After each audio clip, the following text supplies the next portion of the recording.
నేను చెప్పిన టెక్నిక్స్ పాటిస్తే మామూలుగా అందరూ 16 పెట్టుకునే వాళ్ళు కూడా 28లో పెట్టుకోవచ్చు. దీనివల్ల మీకు తెలియదు ఏముందండి, కరెంటు బిల్లు సగానికన్నా తక్కువకి వచ్చేసి. ఏసీ రూమ్లోకి వెళ్ళేటప్పుడు సాయంత్రం పూట అయితే స్నానం చేసి వెళ్ళండి, మధ్యాహ్నం పూట అయితే ఫేస్ వాష్ చేసుకొని కాళ్ళు చేతులు కడుక్కొని వెళ్ళండి. లోపల మెషెస్ వస్తాయన్నమాట. ఆ మెషిన్ని తీసుకొని హెయిర్ డ్రైయర్ తోటైనా ఫ్యాన్ కనుక పెడితే డస్ట్ అంతా పోయింది మ్యాట్లని. లేకపోతే వ్యాక్యూమ్ క్లీనర్ ఉన్న రివర్స్ లో పెట్టి వ్యాక్యూమ్ కొట్టేసండి, వెళ్ళిపోయింది డస్ట్. ఇది రెండు లేవు, ట్యాప్ కింద రివర్స్ లో పెట్టేసి మ్యాట్లు 2 minutes లో మీకు మొత్తం క్లీన్ అయిపోయింది. ఇంతమటికి ఎవరు చెప్పని పాయింట్. అవుటర్ తీసుకెళ్లి ఎండలో పారేస్తారు, అదేదో మనకు సంబంధం లేదన్నట్టు కాదండి. అది తీసుకెళ్లి ఇన్సైడే పెట్టాలి, దాని మీద నీడ పడాలి. మనకు సన్ షేడ్లు ఉంటాయి కదండి, వాటి కింద పెట్టండి.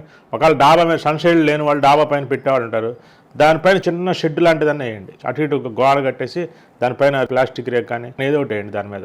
ఒకవేళ వైరింగ్ మీరు చేసినట్టే కనుక మీరు 1.5 ton అనుకోండి, 320 వైర్ లాగించుకోండి. అందరూ 220, 240 సరిపోద్ది అంటారు వైర్. అంటే హెవీ వైర్ తీసుకోండి. మీకు ఏసీ కన్నా కెపాసిటీ కానీ డబుల్ వైరింగ్ తీసుకోండి. ఎందుకంటే ఎండాకాలంలో వైరింగ్ అంతా కన్సీల్డ్ వచ్చినప్పుడు లోపల ఏమవుతుంది, వైరింగ్ అంతా వేడెక్కేసిద్ది. వైర్ వేడెక్కినా కూడా మీకు కరెంట్ ఎక్కువ కాలిద్ది అనమాట.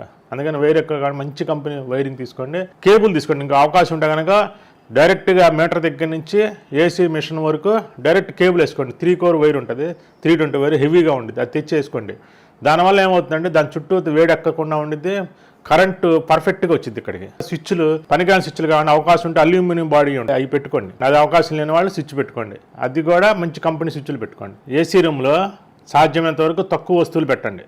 ఒకవేళ పెట్టినా వుడ్ వస్తువులు పెట్టండి. ఐరన్ వస్తువులు ఎక్కువ పెడితే అది ఒకటి కూలింగ్ పోయింది. రెండోది గ్యాప్లు ఎక్కువ ఎక్కడెక్కడ ఉన్నాయో చూసుకోండి. సమ్మర్ వచ్చినప్పుడు మీరు ఆ డోర్లు విండోస్ వాడినవి ఉంటాయి కదా, అవన్నీ క్లోజ్ చేసేసి అవసరమైతే ప్లాస్టర్ వేసేయండి. ఒక 4 రోజులకి వైట్ ప్లాస్టర్ ఉంటుంది కదా, 1-2 నెలలకు ప్లాస్టర్ వేసుకుంటే కూలింగ్ బయటకు పోకుండా ఉండేది.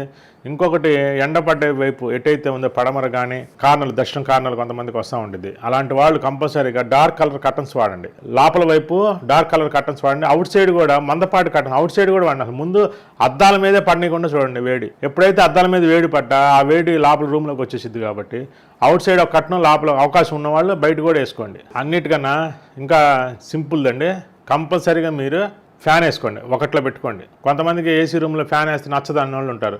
వాళ్ళు ఏం చేస్తారు, చిన్న టేబుల్ ఫ్యాన్ పెట్టుకోండి మంచం పక్కన. అది పెట్టుకుంటే ఒకరికైనా ఫ్యాన్ అవసరమైన టేబుల్ ఫ్యాన్ వాడుకుంటారు, అవసరం లేని వాళ్ళు హ్యాపీగా పనుకుంటారు. చాలామంది ఇళ్లలో రూమ్ ఫ్రెషర్స్ వాడే ఉంటారు, వాళ్ళు ఇష్టం వచ్చినట్టు రూమ్ ఫ్రెషర్స్ని కొడతారు. దానివల్ల రాబోయే రోజుల్లో ఎలర్జీ ప్రాబ్లమ్స్ వస్తాయన్నమాట. అట్లా కాకుండా మీకు కంపల్సరీగా కావాలనుకుంటే కనుక మీరు లైట్గా స్ప్రే చేసేటప్పుడు కర్టన్స్కి స్ప్రే చేసుకోండి. దీని బదులు మీరు పచ్చ కర్పూరంతో లేకపోతే కర్పూరంతో మీరు తయారు చేసుకోవచ్చు ఇంట్లో. అది తీసుకొచ్చి ఆ రూమ్లో పెట్టుకున్నా కూడా మంచి స్మెల్ వచ్చింది అనమాట.